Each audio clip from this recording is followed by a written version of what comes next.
So check this out. So they're playing the Cardinals, a very big game for two teams chasing a playoff spot.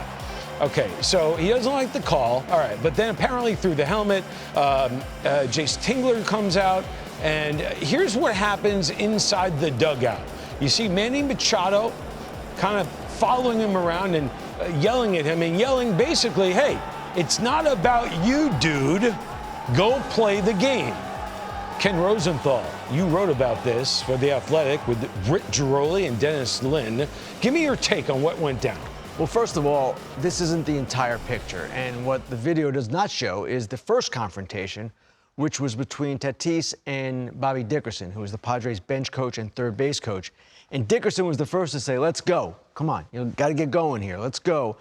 Tatis took exception to that. They got into it. Ryan Flaherty, who's the person that broke up Machado and Tatis, he is the development coach for the Padres. He also broke that one up first, so it progressed. What the article highlighted, and what I believe is the real issue here, is a leadership void on the Padres. And Jace Tingler had been ejected by this point, so he couldn't really get involved, but I'm not sure he would have gotten involved regardless. Dickerson felt the need to step in. Machado felt the need to reinforce Dickerson's message. And ultimately, we're looking at a team that is spiraling downward and doesn't really seem to have a rudder. Machado, to his credit, is trying to be that in this particular case. And if you listen to the audio, John, I thought he was within line. I know he's cursing, but I didn't think he was being aggressively, I didn't think he was as aggressive as he looked, the way he was talking. Yeah. But at the same time, this kind of incident, which is not uncommon. We know this happens inside the clubhouse and outside sometimes, not always captured by the camera. Well, that's the thing. It's not uncommon, but it highlights an issue that has been boiling here. Tatis is frustrated. He sees the MVP slipping away. He sees the team's postseason chances slipping away. And Machado, too, wanted Tatis to get the message. Stay on the field. This game is too important. Yeah, I think it illustrates what's going on, and things are coming apart at the seams, as Ken said. You know, it's shocking to all of us. I'm sure it's even more shocking to them. They have an outstanding team on paper. I mean, that schedule is a bear. I'm not sure how all the great teams are left for them to play. It's unfortunate for them.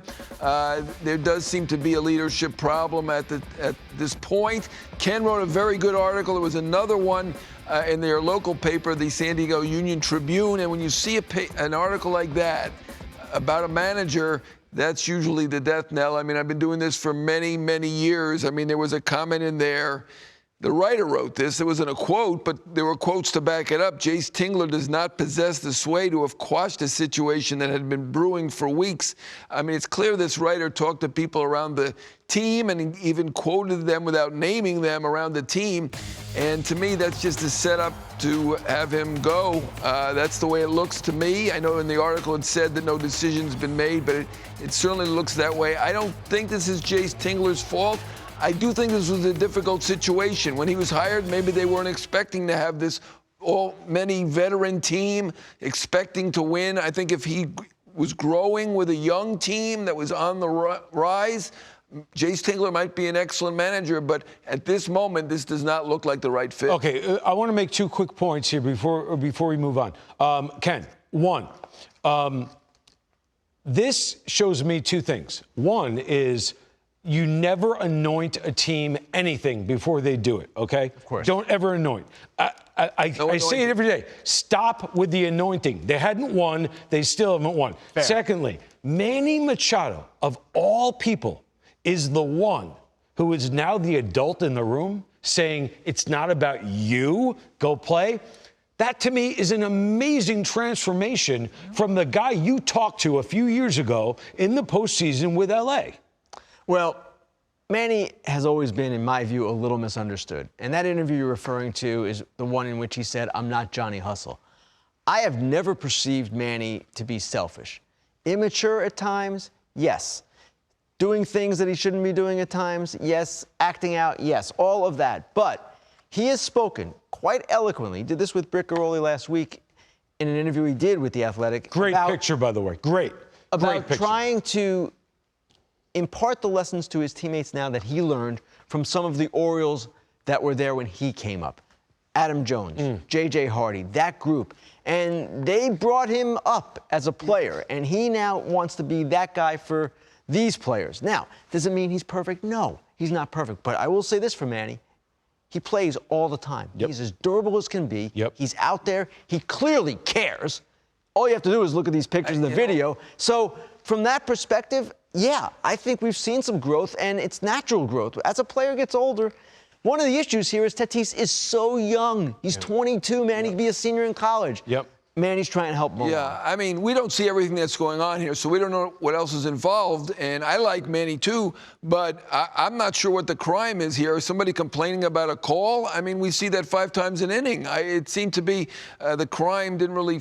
They wanted him fit to the stay in the punishment. game. They wanted to make sure he didn't get out of Yeah. sorts, get ejected, all that. Right, and look, frustration is obvious, and that brings me to this.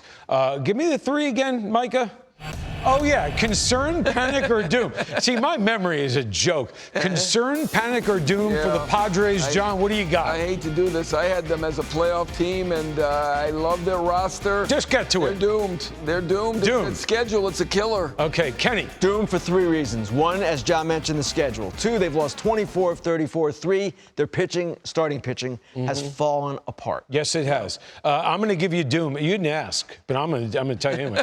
Nobody said, You're Matt, what do you allowed. think? You're Triple allowed. doom. Somebody say, Matt, what do you think? I'm going to give you doom for this reason. The eye test. And mid-September, you know if you're looking at a team that's going to play in October, I'm not seeing that. I say doom as well. And this story is amazing, considering what we thought of them going into the year.